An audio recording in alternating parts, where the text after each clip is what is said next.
Although not the most popular film studio around, Laika still has plenty of fans within the animation industry. This isn't too surprising though, given how high quality Laika's films are. From the stories to the characters, there's just a ton of great stuff there. When it comes to its villains though, we have to wonder how their fates compare to each other's, and which one of them had the cruelest and most gruesome fate of them all. I'm Kifinosi with Wicked Binge, and this is Laika Villain Fates, gruesome to most gruesome. Because there are only 5 Laika films at this time, there admittedly isn't a ton of variety with their villain fates, if only because they've just a small handful of villains in the first place. So we're going to divide these fates up into 2 categories. The first of these categories is what we call the ones who got off easy. These are the villains or antagonists who faced very little, if any, consequences for their actions. At the very top of our list, we have the Moon King from Grubaugh and the Two Strings. Although the Moon King isn't shown as often as his daughters, he still manages to be a legitimate threat for Grubaugh and his family, which makes it all the more surprising, and maybe even a little bit insulting, that he ends up not really having to face any consequences for it. Being the former ruler of the heavens, the Moon King is a powerful force who is absolutely appalled at the idea of one of his daughters falling in love with a human. For this, he not only tries to kill both Hanzo and Sariatu, but also destroys the Beetle clan in the process. He also tries to take Kubaugh's remaining eye in the hopes of turning his grandson into an immortal that he could then mold into a worthy successor. You will be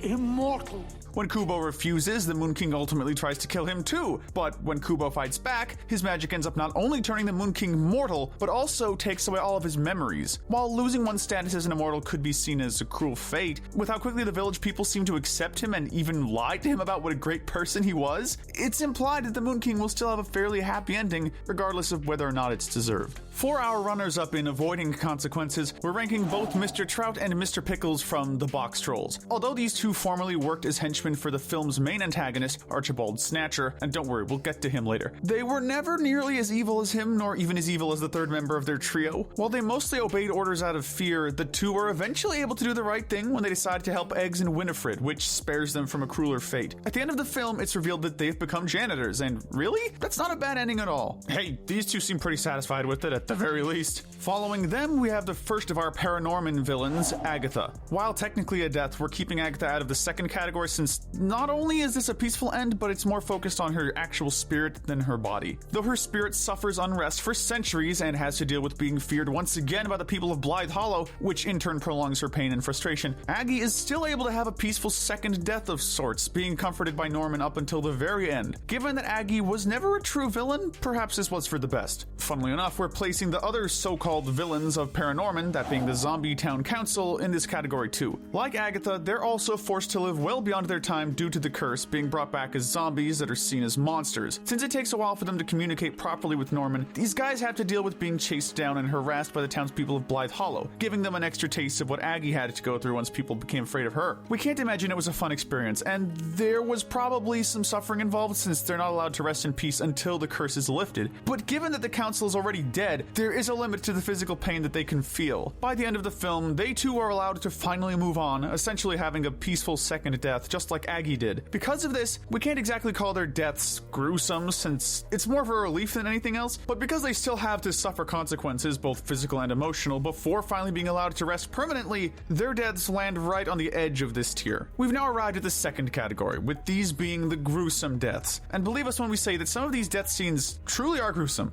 Starting us off here, we have the sisters from Grubaugh and the Two Strings. Although we can maybe sympathize with their pain of losing their sibling, the sisters are still incredibly wicked killers who were as dismissive of humanity as their father was, making them all the more dangerous. Prior to the film's climax, the sisters are the main threat in the film and end up killing both Monkey and Beetle before getting killed themselves. Because the scene cuts just as they're getting hit with the fatal blow, it's a bit hard to tell just how gruesome their collective end is, but given that the first sister dies after being slashed across the face, and the second sister is dissolved by a mystic wave, both ends are still plenty gruesome, even if we're only left with the implications of the pain they might have felt. Next up, we've finally gotten to the original Laika Laika villain, the other mother from Coraline. For as powerful a villain as her, she actually gets defeated in a pretty mundane way, although that's only after a ton of suspense as well as a pretty insane scene where Coraline just barely manages to get away from her so-called other mother. In each of 3 wonders I've made just for you. In the process, Coraline only manages to sever the other mother's hand by closing the door on her just in the nick of time. Her hand, however, is still able to move around, resulting in one final showdown between her, Coraline, and YB that ends up in other mother's hand getting smashed to pieces with a rock and dropped down an old well along with the key to the other world's door, which Coraline had already sealed up. In a way, this death is twofold. We have the more instant and more gruesome part with the smashing of the hand, destroying other mother's presence in the real world once and for all. However, there's also a sort of long-term death implied, as without any access to the real world, she can no longer have a steady stream of kids with flesh that she can eat and souls she can take, meaning that she could well spend the rest of eternity suffering and potentially dying, since there's no real way for her to continue sustaining her own existence. While it may be harsh, it'd certainly be a fate that a creature like her would deserve. However, because part of this death relies on long-term implications and what-ifs, we couldn't give it a higher ranking, as there are still plenty of other villain deaths that we do get to see. Landing just outside the podium of gruesomeness, we have Pigot Dunsby from Missing Link. This death is another fairly simple one, as it's one that many Disney and Pixar villains have suffered from, that being the long fall. There's a bit of extra irony to it, in that if Pigot Dunsby hadn't been so focused on making sure Lionel couldn't get into a society of great men, You'll never be one of us.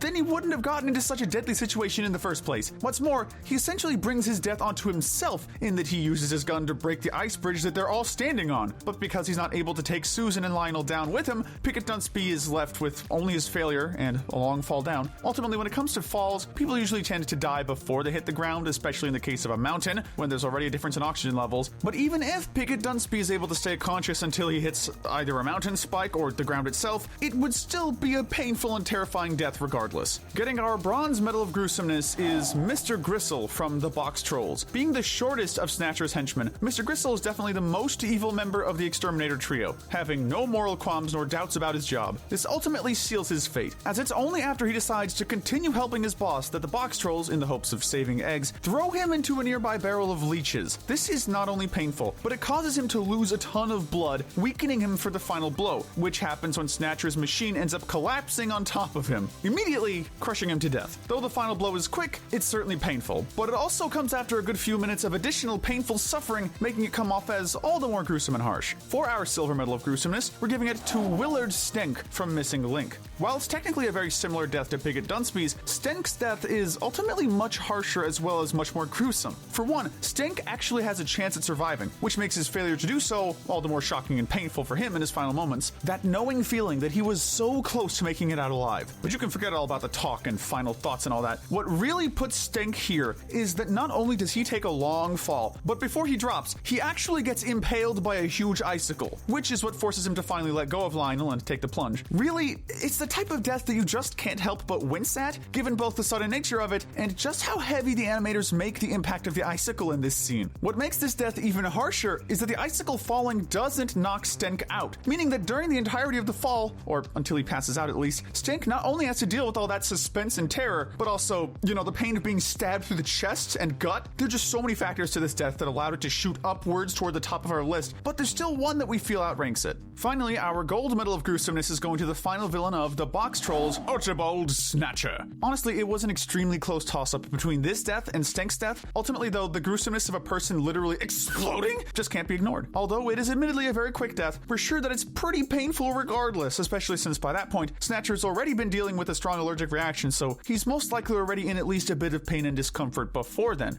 You getting more cheese? Really, the only positive point of this death is that his last meal of sorts, that being the cheese sample, apparently is very delicious. So at least he's got that going for him, I guess. Still, for being the goriest, yet still somehow bloodless example in Laika's film history, we had to give Archibald Snatcher the title of most gruesome Laika villain death. But let us know in the comments section if you agree with our ranking, and tell us what we should cover next. Remember to hit that notification bell and to binge our most gruesome playlist, where we break down the most gruesome moments and deaths in your favorite cartoons, shows, and movies. But most importantly, is stay wicked.